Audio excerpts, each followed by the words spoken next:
name, fame, activity, characteristics of the Supreme Personality of Godhead with no tinge of material contamination. And so when we sing this song, Jai Radha Madhava, it gives us a window into the name, fame, activities, and characteristics of Krishna. So maybe, just maybe, that before we start Srimad Bhagavatam, we can sing this Jai Radha Madhava in a way that our hairs in the back of our head will stand up, and we will get into a mood of we are about to hear something very, very special. Jaya Radha Madhava Kunja Bihari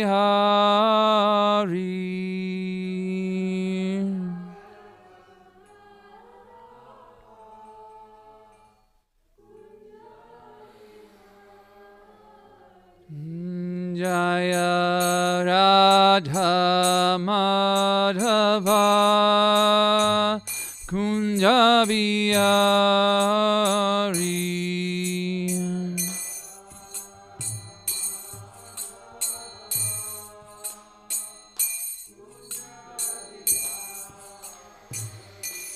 Jaya Gopi Janavallabha Girivaradari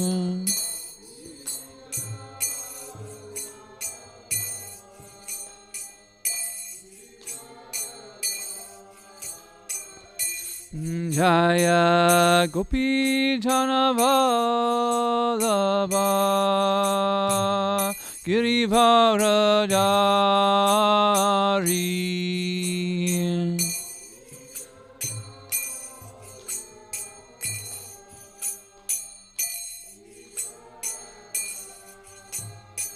Yashodanandana Brajajana Ranjana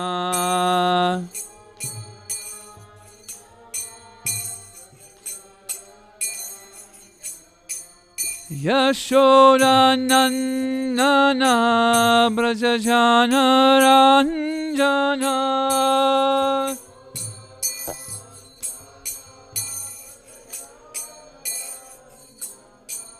Yamuna Tiravanachari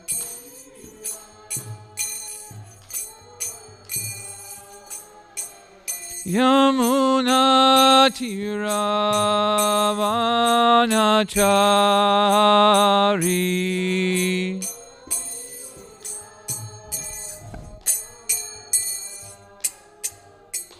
Jaya Radha Madhava Kunja Bihari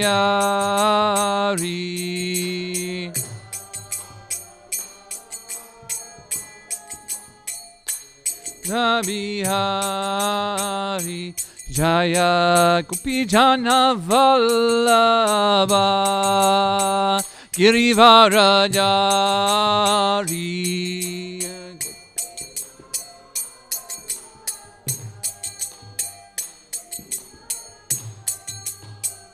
Yashodanandana Brajajana Ranjana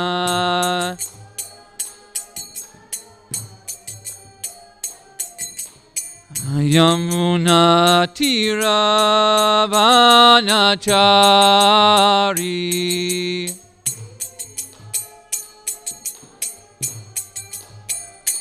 Jaya Radha Madhava Kunja Bihari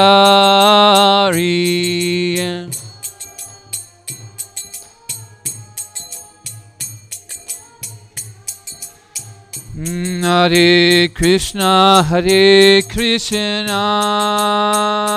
Krishna Krishna Hare Hare Hare Rama Rama Rama Hare Hare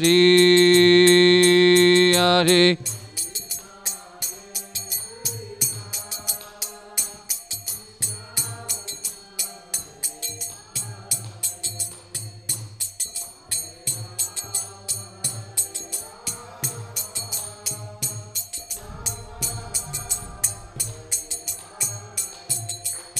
Jaya Radha Kalasanji Radha Kalasanji Shri Radhe.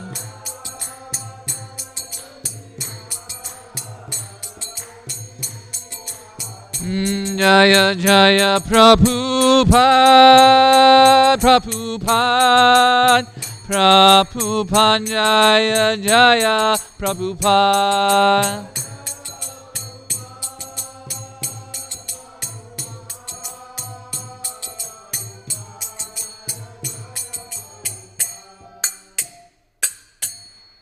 Shri Radha Madhava ki jai, Srila Prabhupada ki jai, Gaura Praminde.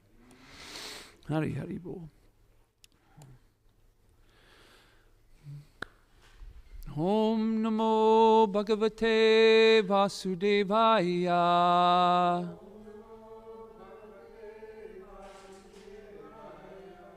Om Namo Bhagavate Vasudevaya.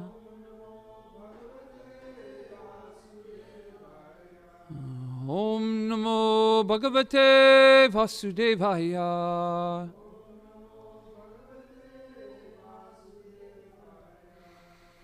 For these invocation verses, if we can sing together both the Sanskrit and the translation, please. Narayanam namaskritya naram chaiva narottamam devyam sarasvatim vyasam tato jayamudirayat. Before reciting the Srimad Bhagavatam, which is the very means of conquest, one should offer respectful obeisances unto the personality of Godhead, Narayan, unto Narayan Rishi, the supermost human being, unto Mother Saraswati, the goddess of learning, and unto Srila Vyasadeva, the author. Nasta prayasya babreshu nityam bhagavata sevaya bhagavati utamasoke bhaktir bhavati naistaki. By regular attendance in classes on Bhagavatam and by rendering of service to the pure devotee, all that is troublesome in the heart is almost completely destroyed, and the loving service unto the personality of Godhead, who is praised with transcendental songs, is established as an irrevocable fact. Om Gantimarandasya Gananjana Salakaya Chakshuran Mitanyamnena Tasmai Shri Guruve Namah. I was born in the darkness of ignorance, and my spiritual master opened my eyes with the torchlight of knowledge. I offer my respectful obeisances unto you. Him. Okay, did your hairs raise in the back of your head? No? Yes, no? Did your mood shift to a mood of it's time for Srimad Bhagavatam, and now I'm ready, completely present and ready to hear the glories of Srimad Bhagavatam? Mine didn't. My hairs in it. But I did a little shift in mood. Maybe one day, when I sing Jai Radha Madhava and get ready for Srimad Bhagavatam, the hairs will stand on my head. So if you guys all would be so kind to bless me in that way, that someday Nanda Braja will have a taste that will make his hairs on the back of his head for Srimad Bhagavatam, and not just football. Right? A little embarrassing, right? Okay. So let's start off with, today, Krishna's so kind in our lives, and he gives us these opportunities to increase our understanding of what it means to be a devotee. And I really feel so blessed by this opportunity to speak this class, because it's something that's in my heart, and it's just like being able to meditate on, speaking on this subject has been very purifying. So in Krishna consciousness is like that. Krishna is arranging things so that we can take full advantage of the energy of the Lord by using it in a spiritual nature that gives us great benefit, instead of using it for material nature, which ends in birth and death. Don't do that. Okay, so let's go to 3:29:21, please. And if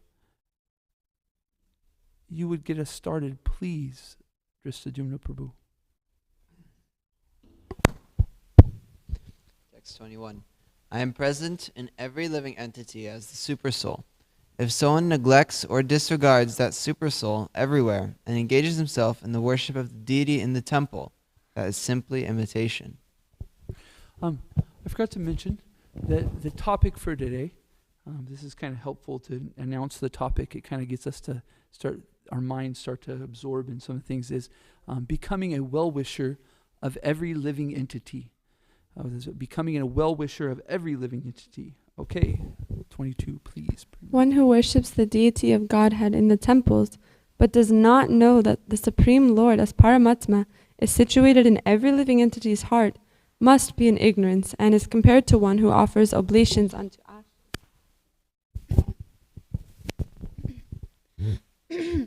One who offers me respect but is envious of the bodies of others and is therefore a separatist never attains peace of mind because of his inimical behavior toward other living entities.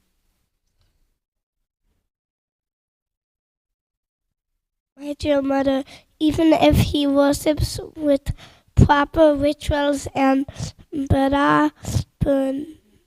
paraphernalia, a person who is ignorant of my presence in all living entities never pleases me by the worship of my deities in the temple.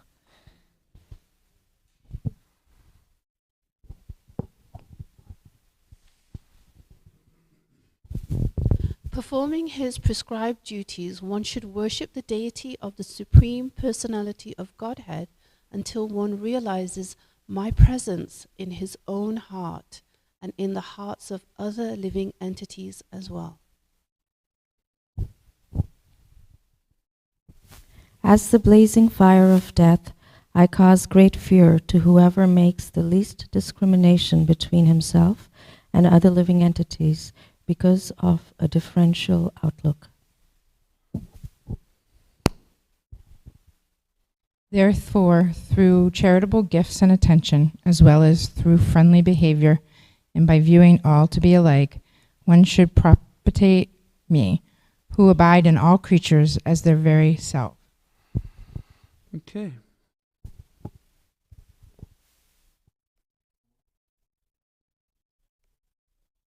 Oh, that's it. 27. Right? That was 27? Yeah. Okay, we'll go back to 23, please.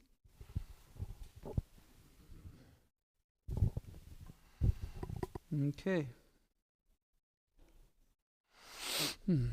Divisyatya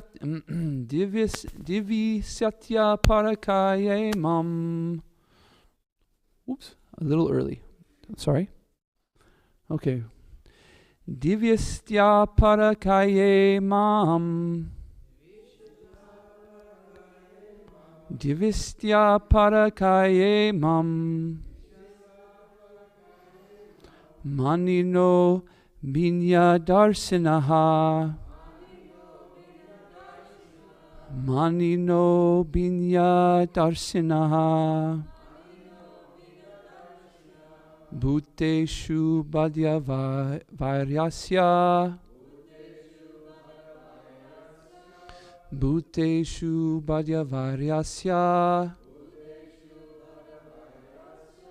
Namana santim richati.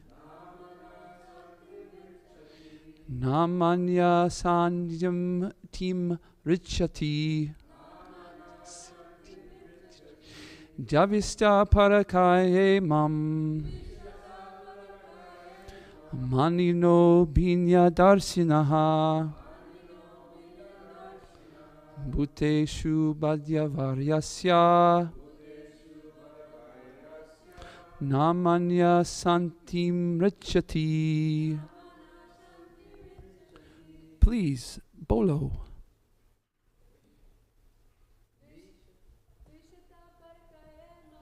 Divishta parakaya mam.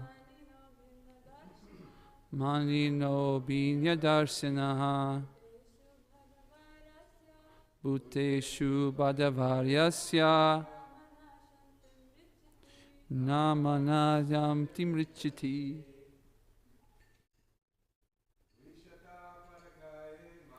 Divishta parakaye mam.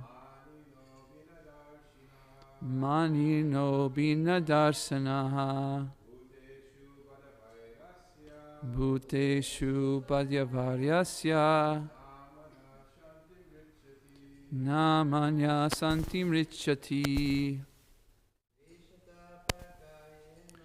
Difista paramakayamam. Mani no bina darsanaha. Bhuteshu padyavaryasya. Namana santim richati. Difista parakaye mam. Mani no binya darsana. Bhuteshu bhadyavaryasya. Namana santim richati. Difita parakaye mam.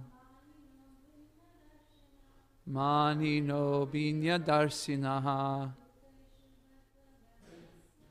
Bhuteshu bhadyavaryasya. Namanya santim richati. We can read the word-by-word translation all together, please. Divyasta. One who is envious, parakaye, towards the body of another, mam, unto me, maninaha, offering respects, bina darsinaha, of a separatist, bhute shu, towards living entities, bhadyavaryasya, of one who is inimical, na, not, manaha, the mind, santim, peace, richati, attains. Translation and purport by His Divine Grace, A.C. Bhaktivedanta Swami Srila Prabhupada Ki Jai. One who offers me respect, but is envious of the bodies of others, and is therefore a separatist, never attains peace of mind, because of his inimical behavior towards other living entities. Please repeat. One who offers me respect, but is envious of the bodies of others, and is therefore a separatist, never attains peace of mind because of his inimical behavior towards other living entities. In this verse, two phrases, bhute shu badya varyasya, inimical towards others, and divistya parakaye, envious of another's body, are significant. One who is envious of or inimical towards others never experiences any happiness. A devotee's vision, therefore, must be perfect. He should ignore bodily distinctions and should see only the presence of the part and parcel of the Supreme Lord, and the Lord Himself in His plenary expansion as Supersoul. That is the vision of a pure devotee. The bodily expression of a particular type of living entity is always ignored by the devotee. It is expressed herein that the Lord is always eager to deliver the conditioned souls who have been encaged within the material bodies. Devotees are expected to carry the message or desire of the Lord to such conditioned souls and enlighten them with Krishna consciousness. Thus they may be elevated to transcendental spiritual life, and the mission of their lives will be successful.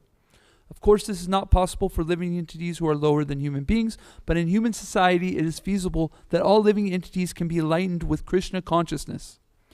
Even living entities who are lower than humans can be raised to Krishna consciousness by other methods. For example, Sivananda Sena, a great devotee of Lord Chaitanya, delivered a dog by feeding him prasadam. Distribution of prasad, or remnants of foodstuffs offered to the Lord, even to the ignorant masses of people and to animals, gives such living entities a chance for elevation to Krishna consciousness. Factually, it happened that the same dog, when met by Lord Chaitanya at Puri, was liberated from the material condition. It is especially mentioned here that the devotee must be free from all violence. Jiva himsa. The Lord Chaitanya has recommended that a devotee not commit violence to any living entity. Sometimes the question is raised that since vegetables also have life and devotees take vegetable foodstuffs, isn't that violence? First, however, take some leaves, twigs, or fruits from a tree or plant. Does not kill the plant.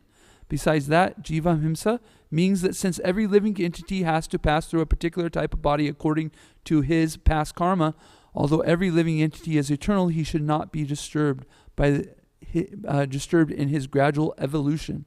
A devotee has to execute the principles of devotional service exactly as they are, and he must know that however insignificant a living entity may be, the Lord is present within him. A devotee must realize the universal presence of the Lord. Before I speak on this, can we please turn to 329.21 to the purport? And Drista, would you read this purport, please?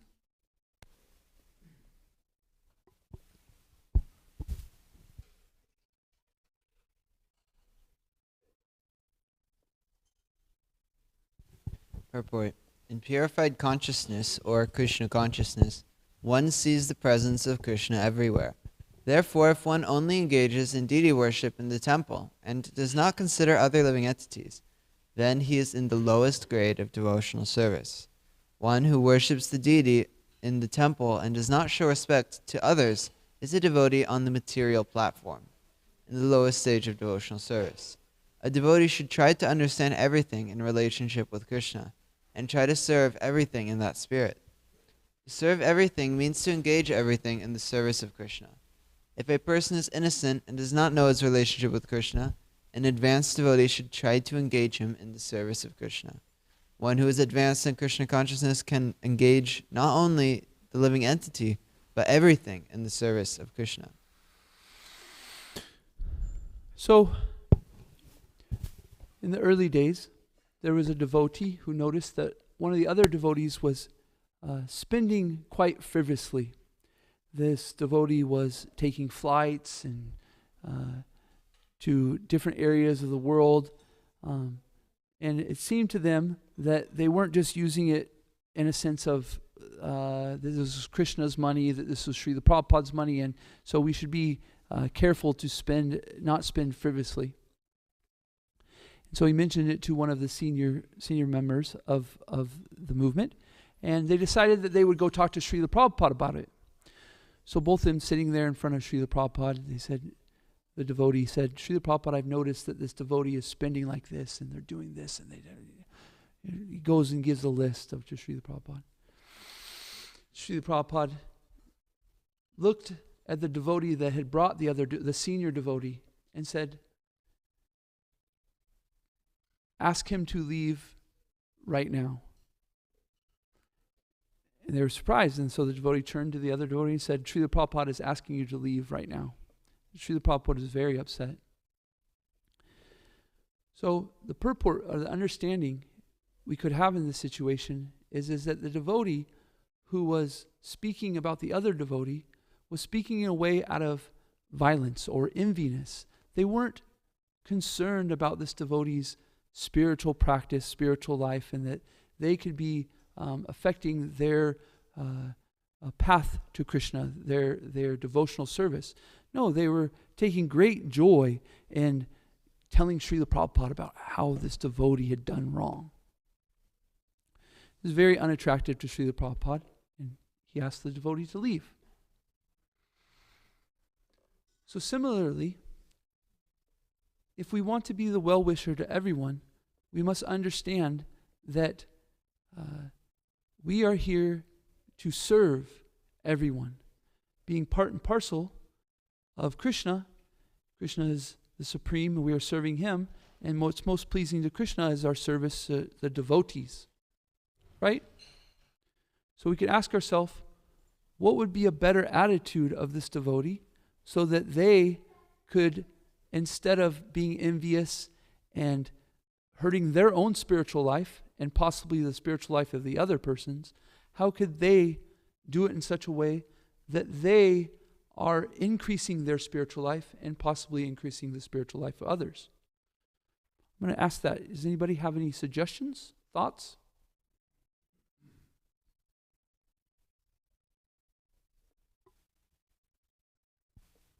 I was thinking that instead of the devotee could have approached Prabhupada with concern for the spiritual life of the other devotee. Instead of saying like, oh, he's doing this and that, saying, oh, I'm worried about this devotee because he's doing this and that. And then, yeah, maybe that's out of a place of more compassion than, judgment. So he still could have done his duty. He still could have talked to Srila Prabhupada. He could have still brought these things up. He could have still brought his concerns up. And he could have done it in a way that was as a well-wisher. Instead of I don't know if enemy might be a little bit of a harsh word, but anyways, not in a way of well-wishing, right? In this verse, there was the word separatist. A separatist is one who sees oneself and others as separate from the Lord.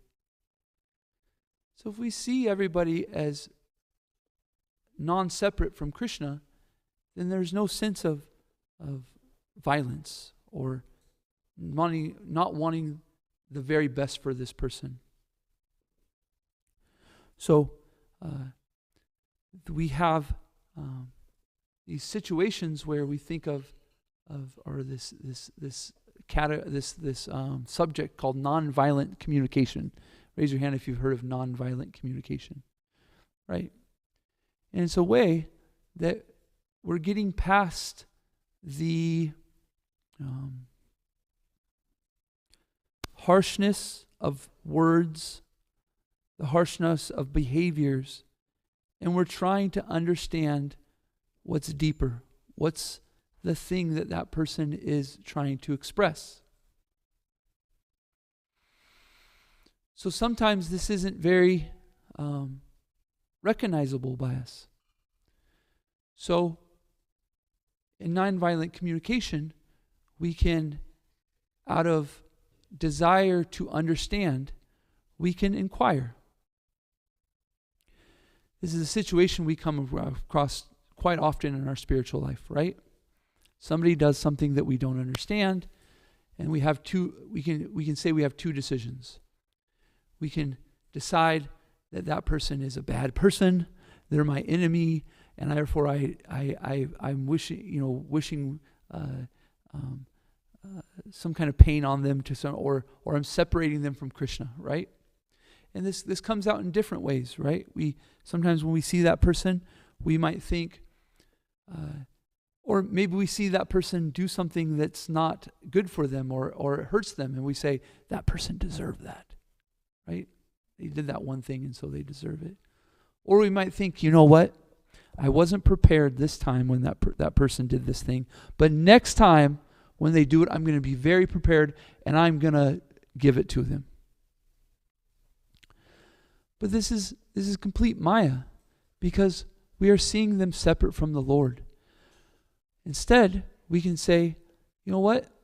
We can take a moment to think and say, what is it that I'm having an issue with?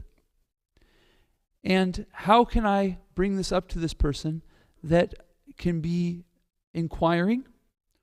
Or sometimes we're in a situation where we are talking to people who are that we have the duty to or the service to help, right? To help them.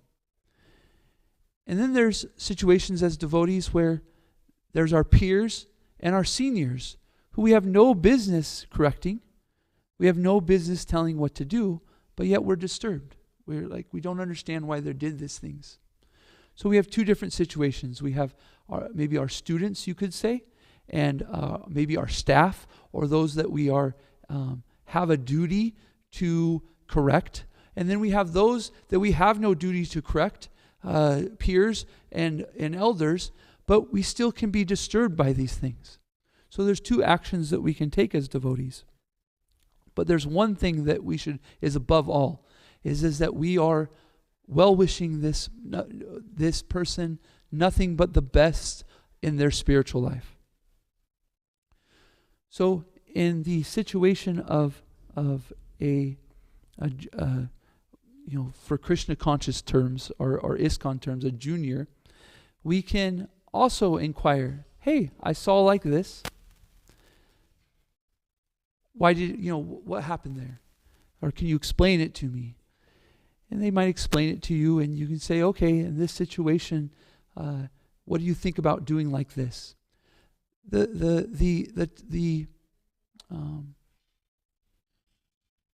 flavor or the attitude that we can take is that of concern and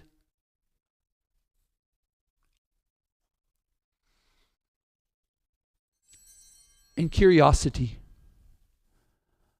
I'm trying to understand this situation. This happened like this. Please help me understand. Maybe there's a situation where we haven't perceived the situation correctly, right? So we can ask, we can inquire, what happened here? And then the concern comes in. But as devotees, our concern is that this person's walking a way that's going to be pleased with Krishna, and we're also doing it in a way that's pleasing Krishna. So we can bring that concern to him. This happened, Jai Shishi Radha Kala Shandaji. Jai. We have a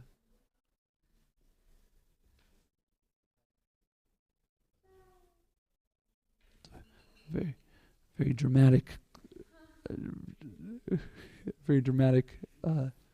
closing of the curtain. Slow. To our seniors, we can also inquire, right? And give our concern. I saw like this, Prabhu. I didn't understand.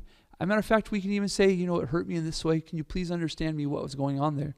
And I'm concerned because, I don't want to, I'd like to understand this. I have some maybe a bad taste in my mouth. I'd like to understand, right?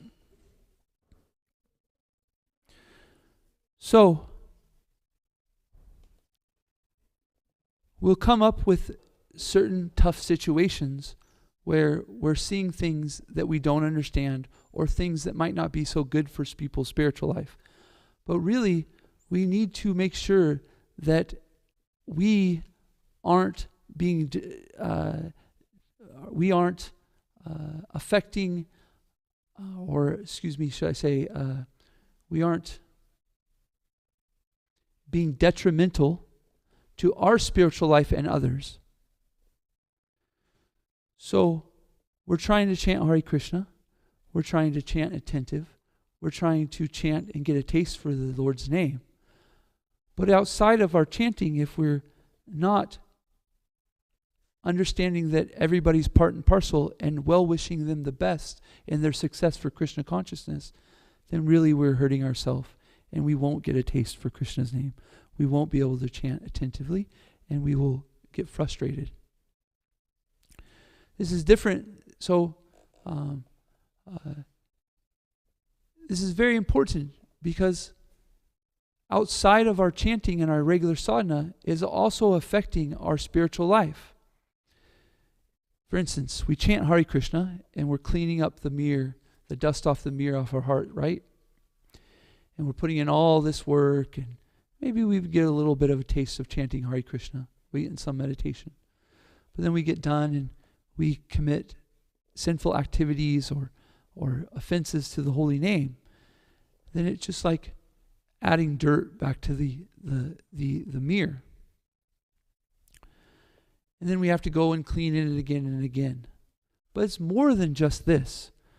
Because we are personalists in Krishna consciousness. We're not just thinking of cleaning and dirtying and cleaning and dirtying. No, we have personal relationships. And so, Jai Shishi Radha Kalashanaji.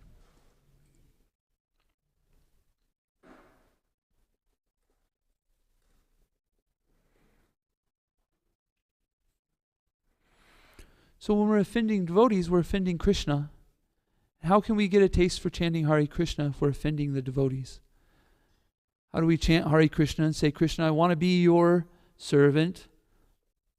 Please engage me in your devotional service. And Krishna says, but how can I trust you? How do I know if I engage you in devotional service that you're not going to hurt one of my dear devotees? And in this situation, it makes it very difficult to chant Hare Krishna nicely. So we must become well-wishers to every living entity. We might not be separatists. We must always endeavor to think about what is best for other spiritual life, and therefore we're thinking what's best for our spiritual life. Let me see if I have anything else in my notes.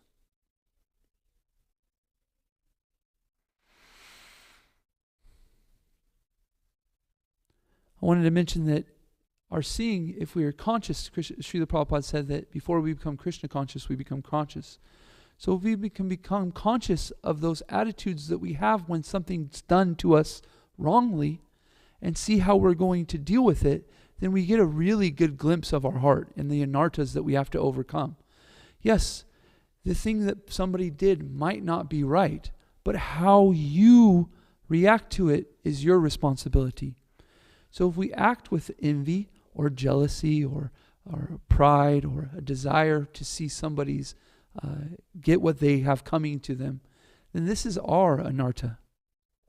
And it's a very, anarta means unwanted thing. And why is this something that's unwanted? Because it's keeping us from chanting Hare Krishna in a way that is pleasing to Krishna. There's envy, jealousy, lust. These things are in our heart. So if we would take a moment to say when something to us is done in an unpalatable way, what is our root of our, what's the root of our, how we're going to act, then we can start to see if there's any anartas that are going to be in our way through communication, through nonviolent communication. And if we feel some kind of envy or jealousy or wanting to something that's non-favorable to this other person, then we can ask ourselves a question. Okay, I feel like this. I was done wrong. But what is best in this situation? What can I best do that is going to help this person's spiritual life and help mine? And then we start to get different answers, right? If we come from the mood of envy, lust, anger, then we're going to get a different answer. We're going to start to think of ways to get back at people or speak in front of our authorities in a way that's not favorable to that person. Like that other devotee spoke to Srila Prabhupada. Or we might even start talking to our peers about that. And this is just so devastating to our spiritual life. But if we change over to the thought that this devotee is a devotee, they're part and parcel of Krishna, and that I want to see the best for them, then we start to get different answers. And I even went into some of them about some of the answers that we might get or the ways that we can do this. But again, we're personal. How you do it might be separate than the way that I do it. But there are some tools that we can use. Curiosity, concern, a desire. The principle is a desire to see the best for this person, to see them advance in Krishna consciousness, and therefore please Krishna.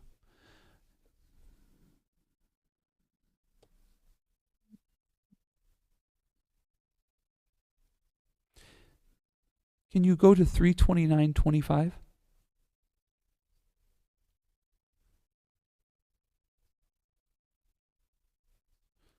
In the purport, Srila Prabhupada says, one should not be satisfied. If you can find that, please. And then, Premamrita, would you be reading that until the sentence, until it ends without profit? 3:29:25. The purport, it starts with, one should not be satisfied. Up a little bit. One should worship. Okay, keep on going down.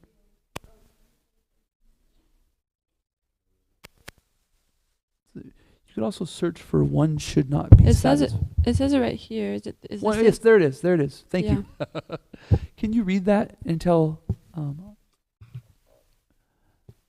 Sorry.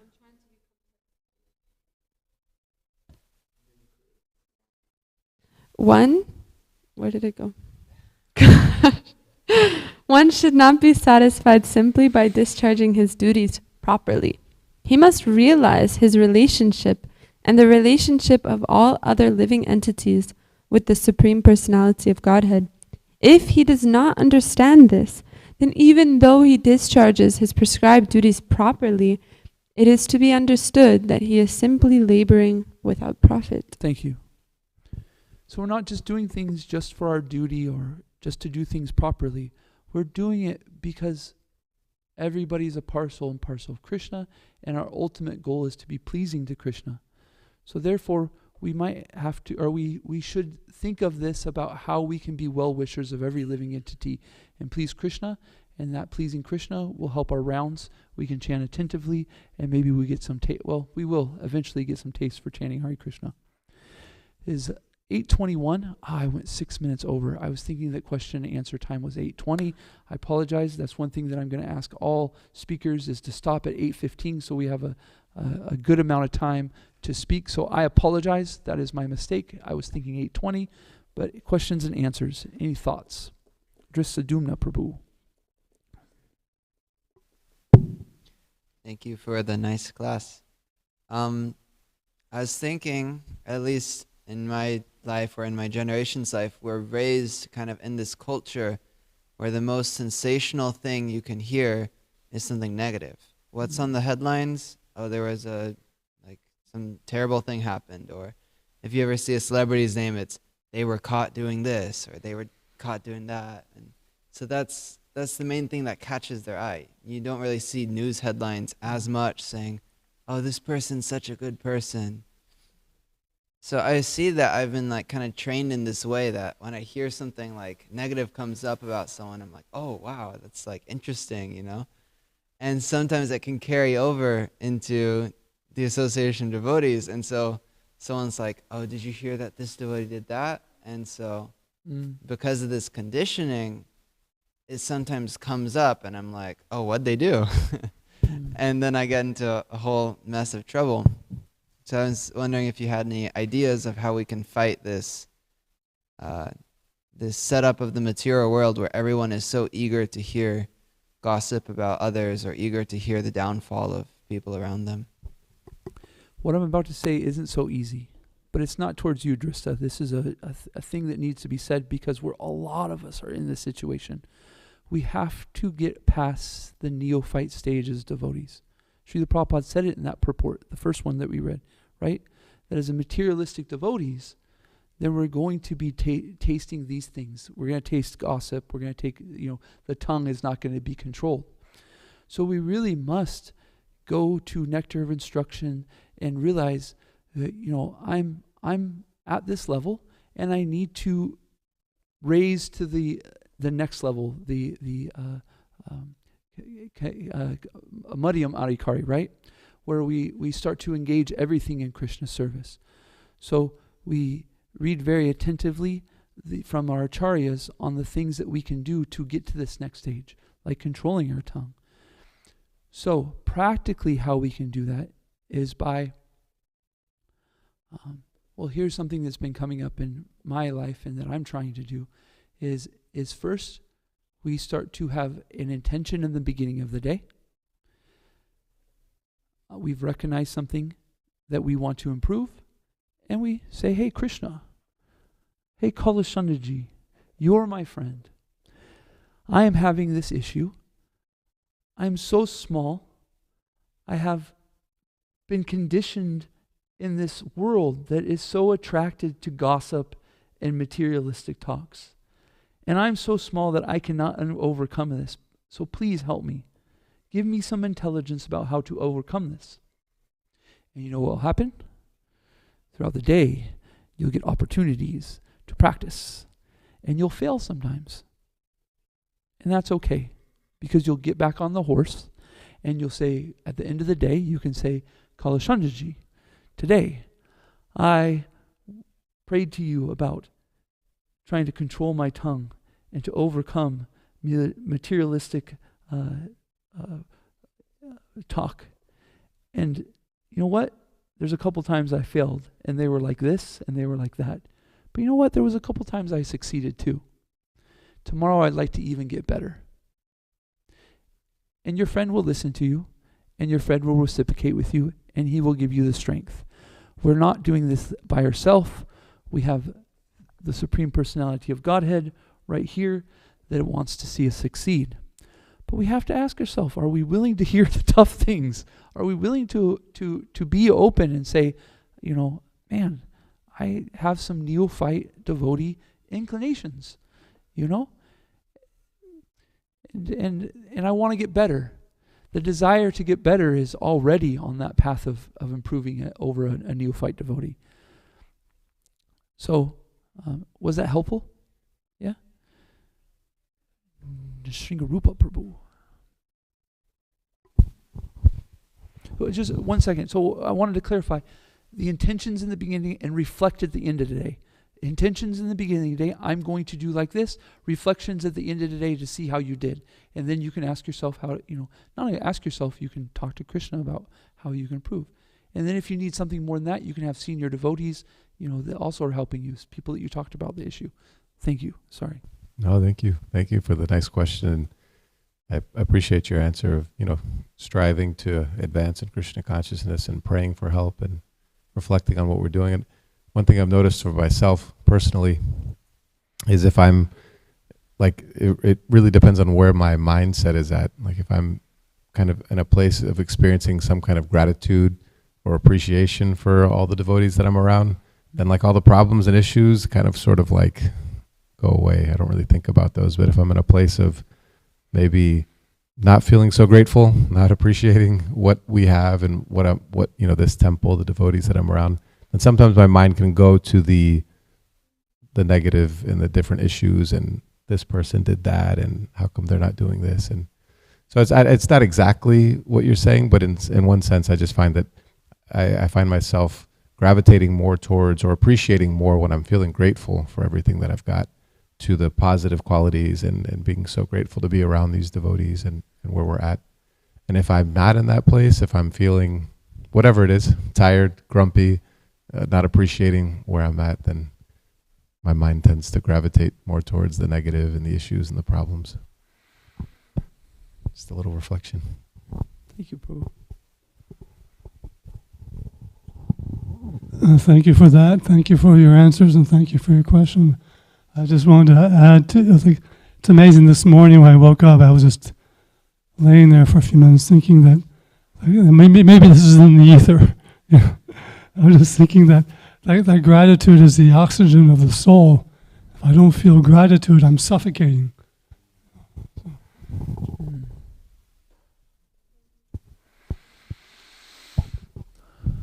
Kaylee. Hare Krishna. Hare Krishna. Thank you, Braj, for Nanda Braj, for the class and everybody's reflections. It's really sweet to hear all of this. I am curious a little bit about this part that's talking in this verse about the separatist, because it seems that kind of in our Krishna consciousness movement, we have a lot of this mentality, like devotees and non-devotees, and we cannot. I mean, maybe not everyone, just me at least. I can see like there are clear differences between people who are practicing devotional service or trying, and then people that are not. So how do we not have this separatist mentality when we notice some of these like differences between these things? In the middle platform, we're still being able to decipher about what's good for our Krishna consciousness, what's good for others' Krishna consciousness, what's not good for our Krishna consciousness, and what's not good for others' Krishna consciousness. So if you see a lion, should you go give it a hug? No. Okay. That's not very good for your Krishna consciousness, right?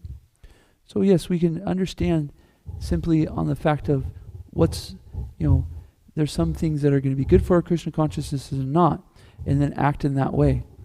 That doesn't mean that we have to be disrespectful towards other living entities. That's the hard part. The hard part is can I go above and beyond seeing these differences, and can I still respect that person as a part and parcel of Krishna? And then use my intelligence about how how best to act. Go ahead.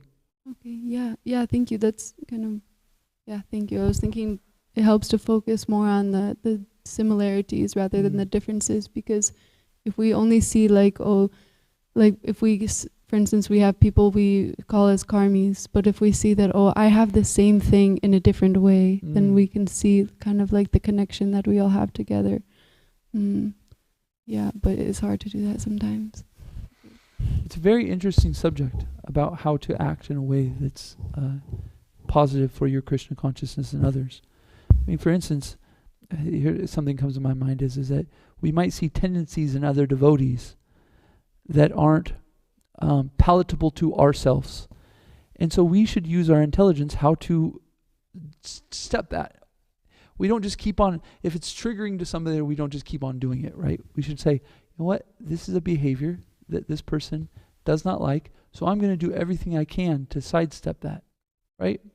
So the point being is that we also need to use our intelligence to see that some things aren't favorable for our Krishna consciousness and recognize it, but still be palatable and respectful and about how we sidestep it, how we, and sometimes, no, not sometimes, and often that comes from mistakes, mistakes, doing mistakes. Anyways, yeah. Thank you. I wanted to say that I really appreciate this answer of gratitude, and my thought when I heard it was, we have gratitude for other living entities, and then we take it even one step further and say, how do I serve this person? And sometimes the service might be staying the heck out of their way, or it might be, going to talk to some. Anyways, the answers are infinitive. But the point is to be grateful, well-wishers, and want the best for this person's spiritual life. How can I serve them? How can I serve them? How can I serve them? And then when we see the people that are so-called our enemies and we're willing to serve them, then we're putting ourselves in a pretty dang good position to start chanting very nicely. Okay, 3 minutes over. Okay, Srimad Bhagavatam ki jai. Srila Prabhupada ki jai. Gaura Praminde Hari Hari Bo.